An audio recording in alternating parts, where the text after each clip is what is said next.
I'm sitting on the porch of the last building from the Fitzgerald property, Margaret Mitchell's tower. It was known as the Margaret Mitchell Playhouse for many years in Jonesboro, and today it frankly sits in my backyard until we can find a new place for it. But I thought this might be a good spot to sit and tell you the truth about the Gone with the Wind tours. No, I didn't make them up one night in a fit of frenzy trying to find a way to keep my house from going to foreclosure, or a way to meet women and become an international artsy Playboy movie star. You can see based on the way I'm dressed, that really didn't work either. No, what I'm doing here is trying to help you see the old and the new come together, in the sense of I started this tour not as a way to make a buck and bring people who are looking for Gone with the Wind. That's what's happened, and we're grateful for it. And thank God for Margaret Mitchell every day and for what she wrote. But I was writing a book on the Battle of Jonesboro, and literally ran into and bumped into these coincidences, parallels. It wasn't until 1996 that I read a book entitled Letters from Margaret Mitchell. In it, this archivist from the University of Georgia combined letters where Margaret Mitchell is writing and answering letters during the time of the book and then the movie coming out, answering questions, combined that with a little bit of commentary. And in one of her letters, out of her own words, she said in 1936, practically all of the incidences in Gone with the Wind are true. Well, that set me back. And I went back to my research. I was writing a book on the battle, and yet I had found stories about babies being born during the battle, and a little maid named Prissy, and another one, a slave named Pork, and then a man walking home to the Fitzgerald House. You can see where it's going here. Pretty soon I had the corpus, the beginnings of the Gone with the Wind tour. Since then I have found there really was a Dr. Meade, and who he was. The Tarleton twins were real people. The man who owned the lumber mill.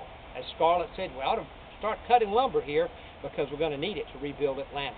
And of course the hardware store, Mr. Kennedy's hardware store.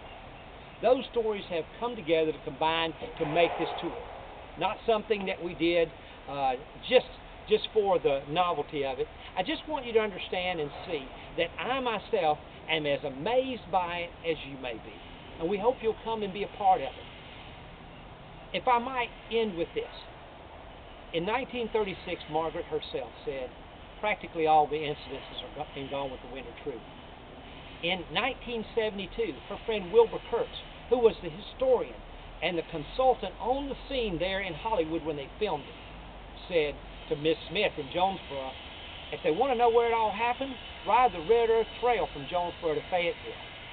Why, even her cousin, Alexander Stevens, not the vice president of the Confederacy, but named after him, who lived at the Fitzgerald House last, was the last person really living on the property that Margaret called Tara. He said that Margaret simply stole her grandmother's diary and plagiarized it. Now, I'm not saying that happened, but once again, you see how close the stories come to true life, that people even accused her of taking pieces out of someone's diary of what really happened during the time of the 1860s. And finally, the historian for the Atlanta History Center, Franklin Garrett himself, a man who wrote books on Atlanta's history and a volume of books called Atlanta and Environs that looks like an unabridged set of dictionaries. I've used them many times. All of us have that work in history in Atlanta. He saved my work when I worked on the Underground Atlanta tour and then into Jonesboro, and great stories and information. It was Franklin Garrett, just before Margaret died in 1949, he wrote her and suggested to her that there ought to be a Gone with the Wind tour in Atlanta. Well, it's here now. We've taken the stories that many other historians have found little bits and pieces of.